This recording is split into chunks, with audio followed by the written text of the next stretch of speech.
Be me, Claire, 27, living in a slightly overpriced apartment in a city that is simultaneously too loud and too lonely. Work as a logistics coordinator for a mid-sized shipping firm. Job is basically staring at spreadsheets and explaining to truckers why they can't drive through a blizzard. Solid 6 out of 10 on a good day. 7 out of 10 if I actually blow dry my hair. Chronic people pleaser. The kind of person who apologizes to the table when I bump into it. Best friend is Brit. We've known each other since college dorms. Brit is type A, intense, organized. The kind of girl who meal preps on Sundays and actually eats it by Friday. She has a boyfriend named Theo. Theo is ellipsis Theo. Human equivalent of a golden retriever that hasn't been walked in 3 days. Needy, touchy, sweet, but utterly exhausting if you value personal space or silence. Brit has been dating him for 2 years. She loves him, allegedly. But lately she looks like she's surviving him. 5 months ago. Tuesday, 2:14 a.m. Phone buzzes on the nightstand. It's Brit. Wall of text. Spelling is atrocious. Usually she corrects her typos with an asterisk immediately. Not tonight. I can't do it, Claire. I literally can't do it anymore. He wants to cuddle again. He wants to talk about his feelings again. It's like I'm running a full-time daycare center for a grown man. I just want to sleep facing the wall without an arm draped over me like a seatbelt. I sit up, rub eyes, reply, just tell him to scoot over. She replies instantly. I did. He looked at me like I kicked a puppy. Then he asked if I was mad. Then we talked about if I was mad for 40 minutes. Now I am actually mad. I tell her it's a phase. She says, no, it's a lifestyle and I want to resign. Then the joke comes. You should take him. You're single. You complain about being lonely. He's housebroken mostly. Just handle the physical stuff for a week so I can remember what my own skin feels like. I type, LOL, go to sleep Brit. She doesn't reply. Next day, lunch break. Eating a sad salad at my desk. Brit calls. Voice is scary calm. Not the 2 a.m. Hysteria. This is 1 p.m. boardroom Brit. I've drafted a proposal, she says. I choke on a piece of kale. A what? A resource allocation strategy. Theo has needs. I have a deficit of energy. You have a surplus of availability. Brit, are you suggesting pimping out your boyfriend? No. God, no. That's gross. I'm suggesting outsourcing the emotional and physical labor of a relationship to a third-party contractor. You. I'm not a contractor. I'm your best friend. Exactly. Trusted vendor. Enter Ren, Brit's older sister. Ren is the unreasonable character in this story. 32 years old. Life coach / spiritual alignment facilitator / unemployed. Speaks exclusively in therapy buzzwords she learned from TikTok. She's on speakerphone with Brit. Claire, Ren says, voice like smooth gravel. We need to honor Brit's bandwidth right now. Ren, this is insane, I say. It's not insane. It's polyconscious delegation, Ren corrects. Brit is experiencing emotional burnout. Theo is requiring high-touch engagement. You are currently in a period of romantic stagnation. Stagnation? Thanks. We're just looking for a synergy, Ren says. Think of it as energetic carpooling. I tell them no. Absolutely not. Weirdest thing I've ever heard. Brit sighs. Just come over for dinner tonight, please. I'm so tired, Claire. My eyes burn. I agree to dinner. Mistake number 1. Arrive at Brit's apartment. Smells like lavender and desperation. Theo is there. Looking like a catalog model for comfortable sweaters. He hugs me. Holds it for 3 seconds too long. Hey Claire, good to see you, he says. He has no idea. He thinks I'm just coming for tacos. Brit looks like she hasn't slept in a week. Bags under her eyes huge enough to carry groceries. We eat. Theo talks about his day. He talks about a bird he saw. He talks about a podcast, about clouds. He talks about how much he loves this salsa. He reaches out and squeezes Brit's hand every 4 minutes. Brit flinches microscopically every time. I see it. The cringe. The exhaustion. After dinner, Theo goes to wash dishes because he's a good guy. Brit drags me into the bedroom, closes the door. Did you see that? She whispers. See what? Him being nice? The constant contact. the narration, the need for validation that the salsa is good. I can't do it tonight, Claire. I need to study for my certification. I need silence. She pulls out a piece of paper. It's a list. Rules of engagement, no feelings, no drama, absolute discretion. Return him in same condition. Britt retains primary veto power. It's just cuddling, she says. Maybe some heavy petting. Just take the edge off him. Make him feel loved so I don't have to perform it for 6 hours. This is a human being, Britt. He's a golden retriever. He just needs someone to throw the ball. Please, just tonight. I look at the door, hear Theo humming in the kitchen. Look at Britt. She looks ready to snap. Fine, I say. One night, purely to help you study. Britt exhales. Entire body goes limp. Thank you, you're saving my life. We go back out. Britt announces she has a migraine and needs to lay down in the dark. Theo looks devastated. Puppy eyes activate. Oh no, babe. Can I get you anything? Cold compress? Foot rub? Britt recoils. No. I need total sensory deprivation. Claire was just saying she wanted to watch that new documentary, though. Maybe you guys could hang out? Watch it here? Theo looks at me. Smiles. Oh, cool. Yeah, sure. Britt practically sprints to the bedroom. Door clicks shut. Lock turns. Silence. Me and Theo standing in the living room. So, he says. Documentary? We sit on the couch. He sits close. Not weirdly close, but close enough. I can smell his cologne. Cedar and something clean. Movie starts. 10 minutes in. He shifts. Knee touches my knee. I don't move. 20 minutes in. He sighs. Leans back. She's been really stressed lately, he whispers. Yeah, I say. Work is crazy. I just worry I'm annoying her, he says. Voice is so small. Vulnerable. This is the trap. This is the hook. You're not annoying, I say reflexively. He looks at me. Eyes big and brown. Thanks, Claire. You're a really good listener.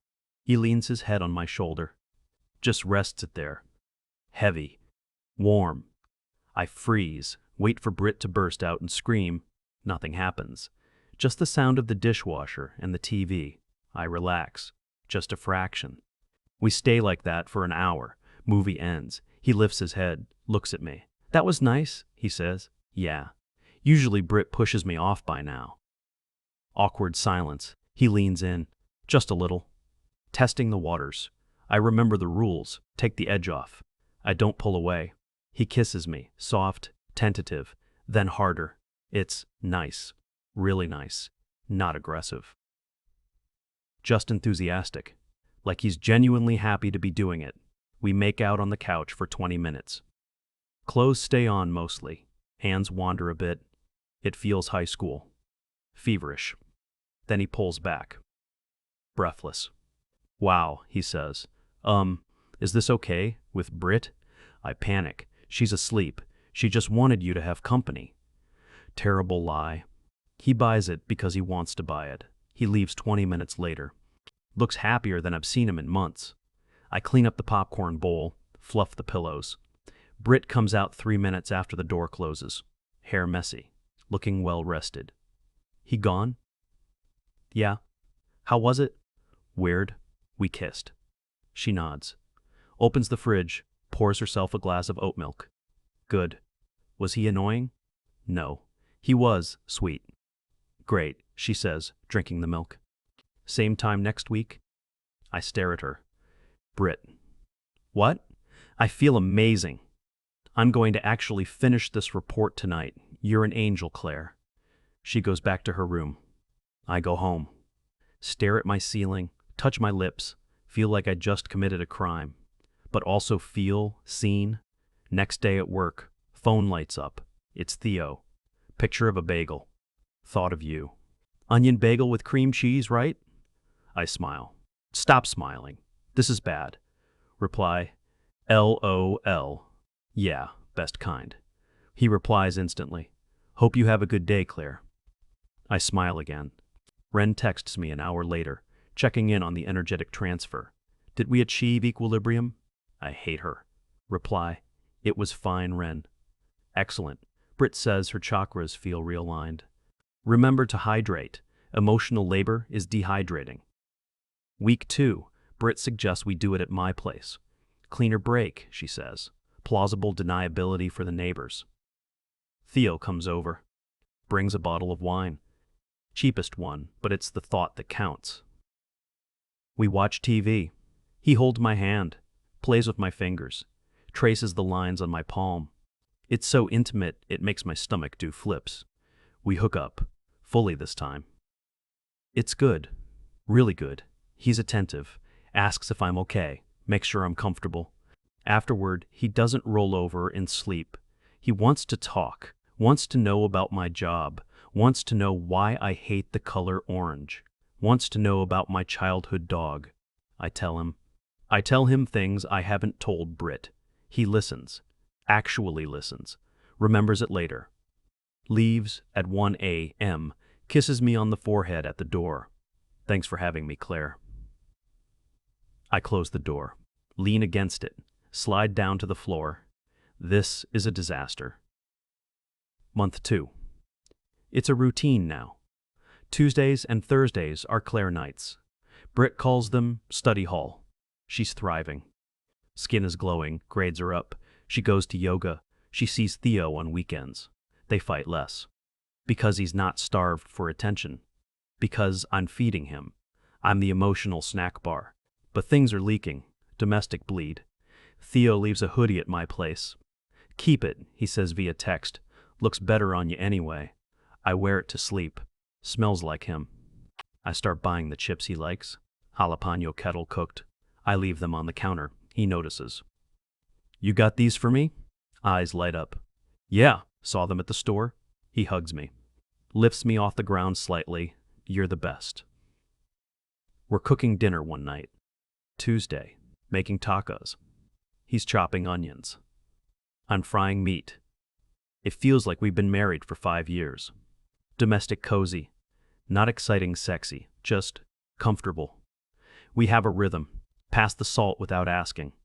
Bump hips at the stove. Laugh at nothing. Phone rings. It's Brit. Put it on speaker. Hey guys, she says. Cheerful. Just checking in. Theo, did you remember to call your mom for her birthday? Theo freezes. Knife stops mid-onion. Oh shit. I forgot. I knew it, Brit sighs. I sent her flowers from you already. Just call her tomorrow. Thanks, babe. You're a lifesaver. I know. Have fun with Claire. Don't stay too late. You have the dentist in the morning. Click. Mood shifts. The bubble pops. Reminded that this is a rental. He's not mine. He's on loan. He looks down at the onions. She's really organized, he says. Yeah. She loves you. Yeah. He doesn't sound convinced. He sounds resigned. We eat in silence for a bit. Then he looks at me. You didn't remind me about my mom. I didn't know it was her birthday. I know. But you wouldn't have made me feel stupid about forgetting. Ouch. Shots fired. I clear the plates. Let's not do that, Theo. Do what? Compare. Why not? Isn't that what we're doing? Isn't this whole thing a comparison? He's not dumb. He knows something is weird. He knows friends don't usually sleep together twice a week while the girlfriend is at yoga. But he's scared to ask, scared to break the spell. Month 3. The bureaucracy begins. Brit sends a Google Calendar invite. Quarterly review. Location, Starbucks. Attendees, Brit, Claire, Ren. I show up. Ren is there with a crystals layout on the table. Brit has a notebook. So, Brit starts. Metrics are good. Relationship satisfaction is up 40%. My stress levels are down. Ren nods sagely. The energetic flow is optimizing, Ren says. However, I'm sensing a blockage in the throat chakra. I stare at my latte. What does that mean, Ren? It means secrets, Ren whispers. Emotional hoarding. Brit taps her pen. I've noticed Theo is different, she says. Different how? He's less needy with me, which is great. That was the goal. But he's also distracted. He's texting a lot. She looks at me. Is he texting you? Sometimes, I say. Memes. Memes or feelings? Mostly memes. Sometimes songs. Brit narrows her eyes. What kind of songs? Indie stuff. Bon Iver. Brit flinches. He used to send me Bon Iver. She looks out the window. Look, the arrangement works, but we need to tighten the boundaries. No texting outside of designated hours. No sleepovers. He leaves by midnight. Fine, I say, and no public outings, she adds. Someone saw you guys at Target. We needed batteries. Amazon exists, Claire. Keep it indoors. Optics are important. I feel like an employee getting a reprimand. Ren pushes a piece of rose quartz towards me. Hold this, she says. It will help you detach. I want to throw the rock at her head. I take it. Thanks, Ren. Weekend arrives. Disaster strikes. My landlord calls. Claire, we've had complaints. Complaints? Parking. There's a blue sedan in the guest spot 3 nights a week. Per your lease, guests are limited to 48 hours in a 7-day period. Theo's car. Sorry, Mr. Lawson. I'll handle it. Also, Mrs. Patel in 4B says she hears laughter late at night. Laughter is a violation. Excessive noise is a violation. Keep it down. I have to tell Theo. He comes over Tuesday. I explain the parking thing. I can park on the street, he says. Blocks away. I don't mind walking. Theo, it's freezing out. I like the cold. Wakes me up. He's willing to walk 6 blocks in snow to see me. My heart does a stupid flutter thing. We're sitting on the couch. He's playing with my hair. Claire? Yeah? What are we doing? The question. The big one. We're helping Brit. I recite the script. Are we? He sits up. Looks at me. Intensity 100%, because it feels like I'm dating you, and Brit is my manager. Theo, I'm serious. I tell you everything. I touch you. I sleep in your bed. Well, until midnight now. You know my coffee order. You know which socks I like. He pauses. I don't want to go home tonight. You have to. The rules. Screw the rules. I want to stay. I want to wake up here and make you pancakes. I want that too, so bad it hurts. But I can't. Loyalty check. Girl code. Even though the code is twisted into a pretzel. You have to go, Theo. He looks defeated. Grabs his keys. Walks to the door. Turns back. She doesn't ask about me, you know. She asks if I did the things she wanted, but she never asks how I am. You do. He leaves. I cry for 20 minutes. Eat the jalapeno chips aggressively. Next week. Work crisis. My boss calls me into his office. Claire, you seem distracted. Sorry, Morgan. Personal stuff. We missed the shipping manifest for the Detroit account. Oh God, I'll fix it. Fix it. And maybe take a vitamin. You look pale. I go back to my desk. Theo has sent flowers to my office. Massive bouquet. Lilies and roses. Card says, thanks for the batteries. Co-worker Ariel leans over. Oh, secret admirer? Or is this the friend's-boyfriend drama you won't talk about? Shut up, Ariel. Girl, you are playing with fire. That is a husband bouquet. That is not a casual hookup bouquet. I hide the flowers under my desk. Smell is overwhelming. Sneezing all afternoon. Brit texts. Theo's credit card statement showed a florist charge. Did he send me flowers? Nothing arrived yet. Panic mode. Heart rate 180. Typing bubbles appear and disappear. Lie, lie, lie. Maybe he sent them to his mom for the missed birthday? Brit, oh, right, makes sense. Good catch. Bullet dodged, but barely. The guilt is starting to feel like a physical weight, like wearing a wet wool coat. Thanksgiving is approaching. Friendsgiving hosted by Brit. Mandatory attendance. Ren will be there. Theo will be there. I have to go. I wear a neutral sweater. Bring a casserole. Walk in. Apartment looks perfect. Brit is manic. Shoes off. Coaster under every drink. Ren is doing a sage cleanse in the kitchen, so don't go in there for 5 minutes. Theo is on the couch. looks miserable, sees me. Face lights up. Like actually glows. Hey, Claire. He stands up too fast, knocks over a vase, water everywhere. Britt screams. Theo, goddammit, that was vintage. He freezes. I'm sorry, I'll clean it up. No, you'll make it worse. Just sit down, sit on your hands. She's berating him, in front of everyone. Everyone looks away. Ren comes out wafting smoke. I sense a disturbance in the aura. No shit, Ren, I mutter. I grab some paper towels, kneel down, start blotting the rug. Theo kneels next to me. I got it, he whispers. It's okay, I whisper back. Our hands touch. Wet rug between us. Electricity. Britt stares at us from the doorway, eyes cold, calculating. She sees it. The team dynamic. The us against her vibe. Dinner is excruciating. Ren gives a toast about intentional communities and polyamorous spiritedness. Britt glares at her. Theo drinks too much wine. I drink too much wine. Under the table. Theo's foot finds mine. Presses against it. Firm. Anchoring. I don't move my foot. Britt asks the question. So Claire, seeing anyone new? Dating apps? No. Too busy. Shame. You'd make someone a great partner. Eventually. Backhanded compliment. Theo speaks up. Claire is a catch. Anyone would be lucky to have her. Table goes silent. Forks clinking sounds like gunshots. Britt puts her fork down. Is that so? Yeah, Theo says, slightly slurring. She's patient. She's kind. She doesn't yell over spilled water. Oh God, Theo, no. Britt turns to me. Smile is tight. Plastic. Sounds like he's got quite the crush, Claire. He's just drunk Britt. Is he? Ren intervenes. I think we're projecting insecurity onto the collective. Let's take a breath of gratitude. Nobody takes a breath of gratitude. We finish eating in silence. I leave early. Headache.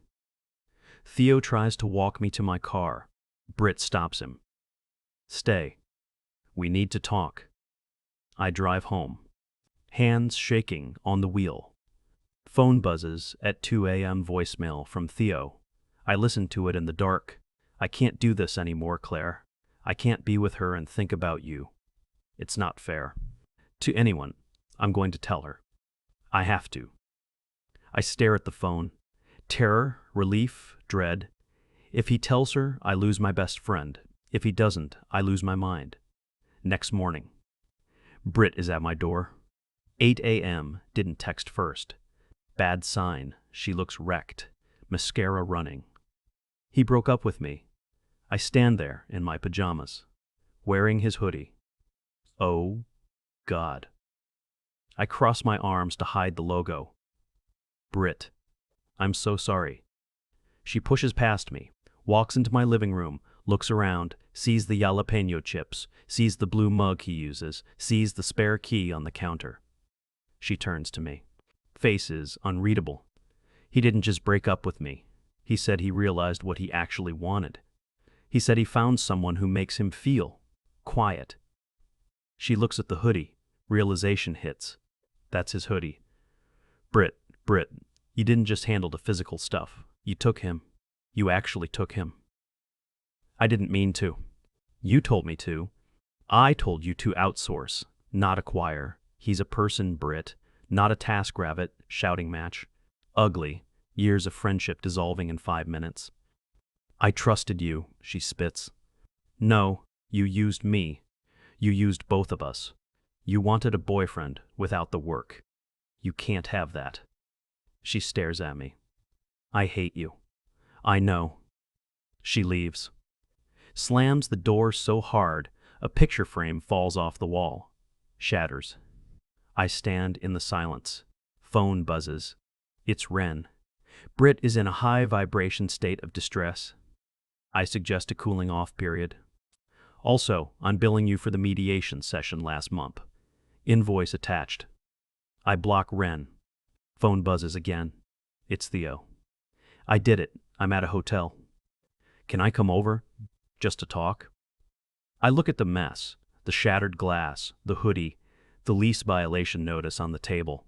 I'm exhausted, but for the first time, It's my own exhaustion, not someone else's. Yeah? I type, come over. I start sweeping up the glass, put the kettle on, wait for the knock. Don't know if this is a happy ending or just the start of a whole new mess. But the door is unlocked, and I'm not hiding the flowers anymore. Pack a bag, just in case. Movement is better than stagnation. Hear a car pull up outside. Engine cuts. Car door slams. Footsteps on the stairs. Heavy. Fast. Familiar. I open the door before he knocks. He's standing there, holding a duffel bag and a bag of bagels. Onion. He looks scared.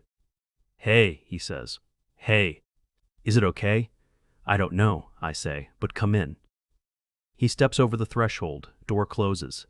The click sounds like a gavel. Verdict is in. Guilty, but happy. Final thought. Worth it.